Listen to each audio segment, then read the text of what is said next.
नमस्कार दोस्तों, आप देख रहे हैं मीडिया वार्ता। मैं मौजूद हूँ इस समय खोड़ा कॉलोनी में। ये खोड़ा कॉलोनी वो कॉलोनी जो कि एशिया की सबसे बड़ी कॉलोनी है। 10 लाख लोगों की जनसंख्या है यहाँ पर।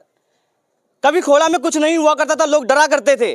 कोई भी रास्ते से गुजरता तो उसको चाकू छुरा मारकर पैसे छीन लिया करते थे। लोगों में बहुत ही ज़्यादा डर का माहौल था। आज के दिन खोड़ा बहुत सुधर चुका है और कुछ लोग खोड़ा के विरोध में ही हमारे साथ मौजूद हैं, वो आपको बताएंगे। मैं एक बात और बता देना चाहता हूँ, इस समय जो है हमारे हिंदुस्तान के साइंटिस्ट चांद पर पानी ढूंढ रहे हैं, मगर वहीं कहीं खोड़ा के नागरिक जो है खोड़ा के अंदर पानी ढूंढ रहे हैं, पानी नहीं मिल पा रहा है। हमारे साथ कुछ लोग मौजूद हैं जो कि आपको पता है कि आए दिन जो भी कोई सरकार सत्ता में हो, चाहे कांग्रेस हो चाहे बीजेपी हो, उसका विरोध करने के लिए हमेशा एक विपक्ष होता है।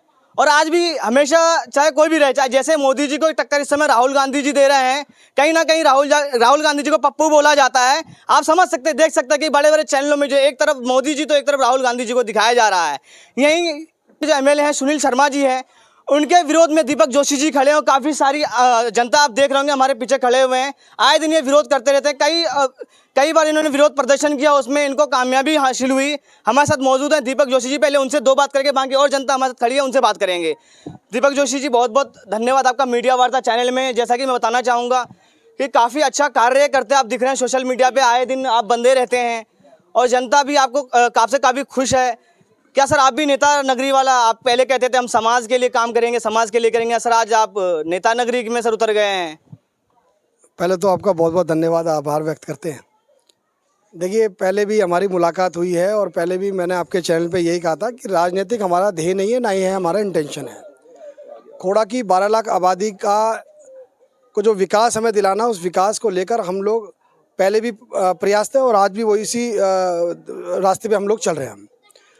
लगातार बार बार शासन प्रशासन से हम लोग मांग कर रहे हैं, भाई खोड़ा की जो 12 लाख आबादी है वो इस स्थिति में आज खड़ी है, ना कोई उनका आगे है ना कोई उनका पीछे है। हर चुनाव में खोड़ा की जनता को एक जुमला सा फेंक दिया जाता है और जनता भी खुश हो जाती है, लेकिन इस चुनाव में हमने शासन प्रशासन को चेता दिया था। जोशी जी, मैं आपका बात काटना चाहूँ, क्या ऐसा आपने जो भी कहा कि जनता को क्या फेंक दिया जाता है, जुमला फेंक दिया जाता है, क्या कोई ऐसी जुमला है आपके पास जो कि आप जुमला फेंक और जनता आपकी बात समझ जाए? नहीं, देखिए हम देखिए, सबसे पहली बात है, मैं किसी राजनीतिक पद पे नहीं हूँ, किसी संवैधानिक पद पे नहीं है जो मैं जनता को जुमला फेंकूंगा। मैं तो जनता को अवेयर कर रहा हूँ पिछले 7 साल से, और बार बार जनता के बीच में जाकर जनता की जो मूलभूत सुविधाएं हैं उसके लिए जनता को अवेयर करने का प्रयास कर रहा हूँ कि भाई आप सो क्यों रहे हो, आप सो रहे हो, जिसका नाजायज़ फ़ायदा क्षेत्र की जो जनप्रतिनिधि है वो उठा रहे हैं। और उसी का कारण है कि 40 साल पुरानी कॉलोनी के अंदर आज भी मूलभूत सुविधाएं नहीं है। दिल्ली पे डिपेंड, आज 12 लाख की आबादी दिल्ली पे डिपेंड है। तो उसी को लेकर हम क्षेत्र की जनता के बीच में जा रहे हैं, उनको अवेयर कर रहे हैं कि भाई अपनी मूलभूत सुविधाएं के लिए खड़े हों और सरकार से मांग करें। यही हमारी मांग है। सर खोड़ा की जनता लेकिन मगर बहुत खुश है, घर घर तक पानी पहुंचाया जा रहा है, रोड सड़कें सारी काफ़ी अच्छी बन चुकी है खोड़ा के अंदर। नहीं, पानी तो खैर नहीं पहुँचा है। और जो रही टैंकर वाली बात भी रही है, ये भी हम लोगों ने अभी 2022 में जंतर मंतर पे धरना दिया था। उसके बाद अगले ही दिन एक बोर्ड बैठक के बाद ये 70 टैंकर का जो एक लॉलीपॉप दिया था, वो उसमें भी हमने विरोध किया था। भाई क्षेत्र की जनता को ये बाल्टी और ये पानी ढोने वाली जो प्रथा थी उसका हम विरोध करते थे पहले और आज भी। हम बार बार कह रहे हैं खोड़ा की जनता को नल से जल चाहिए, जो मोदी जी ने भी कहा हर घर नल और हर घर जल, उसी को लेकर हम जनता के बीच जा रहे हैं और प्रशासन से मांग कर रहे हैं कि भाई खोड़ा की 12 लाख आबादी इसी देश की नागरिक है। कोई दूसरे देश के लोग नहीं हैं, हम भारत के देश के नागरिक हैं और हमारी ये मूल विषय है हमारा, और हमारा कॉन्स्टिट्यूशन राइट है जिसको हम मांग रहे हैं। इसमें गलत क्या मांग रहे हैं हम? मगर सर जनता तो बड़ी खुश है, हर जब भी इलेक्शन चुनाव होता है सर, वो सारे vote BJP Bharatiya Janata party को कहीं ना कैसे जाती है, जनता बड़ी खुश है उनसे और खुश होकर उनको वोट करती है। देखिए, मैं बताना चाहूँगा, अभी 1 साल पहले इलेक्शन हुआ था, जनता ने अपना मत दे दिया था, वो सबके सामने है। ये दूसरा इलेक्शन फिर आ गया है और आपको बताना चाहूँगा 32% वोट इस खोड़ा के अंदर पड़ा है। कहीं ना कहीं जनता साइलेंट थी, जनता नाराज़ थी कि खोड़ा के अंदर इतनी मजबूत और सशक्त सरकार होने के बाद भी फिर भी खोड़ा के अंदर मूलभूत सुविधाएं नहीं मिल रही है, जिसका नतीजा आपके सामने है। 32% वोट पड़ा पहली बार, यानी 1993 के बाद गाजियाबाद के जितने जनप्रतिनिधि रहे सबसे ज़्यादा भारतीय जनता पार्टी के रहा। एक बार आए थे कांग्रेस के सुरेंद्र प्रकाश गोयल, उसके बाद लगातार यहाँ भारतीय जनता पार्टी के रहे। और आज आप 2024 के इलेक्शन देख लीजिए, खोड़ा की जनता ने अपना जवाब वोटों से दे दिया है। क्या सर 2024 में मैं एक छोटा सा मेरा सवाल रहेगा, बहुत नज़दीक अभी इस जगह जगह इलेक्शन हो भी रहे हैं सर, 2024 में क्या मोदी जी दोबारा आ रहे हैं या कोई और सर? देखिए ये तो जनता जानेगी, लेकिन दीपक जोशी जी क्या कहना चाहते हैं देखो, इस विषय में सर? मैं देखिए दीपक जोशी जी से हाँ, जानना चाहता हूँ। मैं तो ये मेरा ये अपना पर्सनल मत है।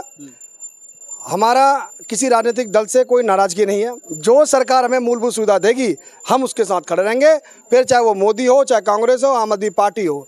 क्षेत्र की जनता बातें तो सर राजनीति वाले आप सर, बातें तो सारी राजनीति वाली आपने क्वेश्चन किया उसका मैं जवाब दे रहा हूँ। बातें तो सर सारी राजनीति वाली करते हैं, आप कहते हैं हम घिराव करेंगे सर। घिराव किस लिए सर? नहीं देख, गिराव तो हमारा हमारा जो कॉन्स्टिट्यूशन राइट है, जो हमारे को अधिकार मिला है, मौलिक हमारा अधिकार है, उसमें हम घिराव कर सकते हैं ना सर। आप घिराव करेंगे, आम जनता को तकलीफ होगी सर, रास्ते में आने जाने वालों को सर दिक्कत होगी। देखिए कहीं ना कहीं तो तकलीफ तो उठानी पड़ेगी साहब। जब 12 लाख की आबादी पिछले 40 वर्षों से तकलीफ उठा रही है, अगर थोड़ी बहुत तकलीफ उठानी आम जनता को उठाना पड़ा, उसमें आपत्ति क्या है? सरकार हमारे ऊपर बिना सुविधा के हाउस टैक्स लगा रही है, क्या वो जनता को तकलीफ नहीं हो रही है क्या? मुझे बताइए ना आप। 22 गज के मकान के अंदर यहाँ पे 4-4 किलोवाट के मीटर लगा रखे हैं, वो जनता को तकलीफ नहीं हो रही है क्या? तो जनता को तकलीफ हो रही है, उस तकलीफ से निकालने के लिए हम लोग ये काम कर रहे हैं। सर आप डायरेक्ट सर सरकार को विरोध कर रहे हैं, सरकार का विरोध कर रहे हैं, उठा लिए जाएंगे बहुत जल्दी, ध्यान रखना सर। बिल्कुल सरकार का विरोध है। देखिए विरोध कुछ नहीं, मैं बार बार आपसे यही कह रहा हूँ, ये हमारा मौलिक अधिकार है और मौलिक अधिकार हम मांगते रहेंगे जब तक खोड़ा की 12 लाख आबादी को उसका अधिकार नहीं मिल जाएगा। ये हमारा कॉन्स्टिट्यूशन राइट है और हम बराबर मांगेंगे। अब उसको जनता या प्रशासन उसको विरोध की भाषा में समझे तो हम विरोध करेंगे। क्योंकि सर इस समय आप देख रहे होंगे आज के डेट में सर, चाहे वो कोई नेता हो, कोई मंत्री हो, कोई भी हो सर, जो भी इस गवर्नमेंट का सर, इस सरकार का विरोध करता है सर, या तो ईडी पढ़वा दिया तो जेल भिजवा दिया जाता है। मनीष सिसोदिया जी के बारे में सर 2 शब्द मैं आपसे सुनना चाहूंगा सर, आप क्या कहना चाहेंगे उनके बारे में? देखिए मनीष सिसोदिया जी, केजरीवाल जी के बारे में क्या कहना चाहेंगे? देखिए ऐसा है, जो व्यक्ति देश के अंदर अच्छा काम कर रहा है वो कोई भी होगा तो अब साथ हैं यार। नहीं मेरे बात सुन, नहीं हम साथ हैं बिल्कुल। जो काम करेगा हम उसके साथ हैं। मोदी जी काम करेंगे मोदी जी के साथ है, राहुल गांधी काम करेंगे उनके साथ है, केजरीवाल जी करेंगे उनके साथ है। हमने क्या बोला, हम इस समय किसी राजनीतिक पद पे नहीं है, हम किसी संवैधानिक पद पे नहीं है, हमारे लिए सब बराबर है साहब। बहुत जल्दी मिल जाएगा सर, जिस हिसाब से मेहनत कर रहे हैं। नहीं वो समय बताएगा। लेकिन रही डराने और धमकाने वाली बात, इससे पहले हमें को उठा लिया है, हमारे पर मुकदमे लगे, हमें उससे कोई डर नहीं है। हम तो अपने सर पे कफन बांधे हुए हैं, नौकरी चाकरी हमारी है नहीं, सब कुछ त्याग कर इस खोड़ा की 12 लाख आबादी के लिए हम संघर्ष कर रहे हैं, हमारी पूरी टीम संघर्ष कर रही है। रही मुकदमे की बात, पुलिस प्रशासन से डराने की बात, हमें कोई फर्क नहीं पड़ता साहब, है ना। तो हमारा उद्देश्य यही है, इतनी बड़ी आबादी है, कोई तो सूद ले उसकी। जिन लोगों को हमने पदों पर बिठाया, चाहे वो विधायक हो, सांसद हो, चाहे यहाँ के सभासद हो, चाहे चेयरमैन हो, अरे हमने उनकी सूरत देखने के लिए कोई जितवाया उनको? इस खोड़ा के अंदर विकास करने के लिए हमने उनको जितवाया था। सर शुरू में सभी यही बात बोलते हैं, विरोध प्रदर्शन करते हैं, काफ़ी जब फेमस होता है, नाम हो जाता है उनका, तो सर वो भी बदल जाते हैं। कहीं ना कहीं सर उस कुर्सी में ही दिक्कत है सर। अरविंद केजरीवाल जी बोलते थे कि इस कुर्सी में दिक्कत है, वो सर वाकई में अब देखो जेल में पड़े हैं सर घोटाले। देखिए सर, ऐसा 5 उंगली बराबर नहीं होती। मैंने क्या बोला, हमारा ध्येय पैसा कमाना नहीं है, किसी पद पे पहुंचना नहीं है।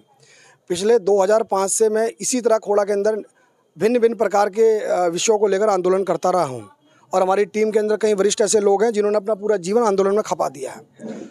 हम बार बार कह रहे हैं, देखो समय वो तो समय बताता है कि आदमी का ध्येय बदल जाता है या उसका अंदर गलत इंटेंशन आ जाता है। लेकिन फिलहाल आज की डेट में खोड़ा की 12 लाख आबादी की चिंता हम लोग कर रहे हैं, हमारी टीम कर रही है, खोड़ा रेजिडेंट एसोसिएशन कर रही है। और आगे 4 जून के बाद एक बहुत बड़ा आंदोलन खोड़ा रेजिडेंट एसोसिएशन करने जा रहा है, जिसमें हजारों की संख्या में लोग होंगे। और अगर अभी भी हमारी सरकार नहीं मानेगी तो नगर पालिका पे ताला भी हम ही लगाएंगे।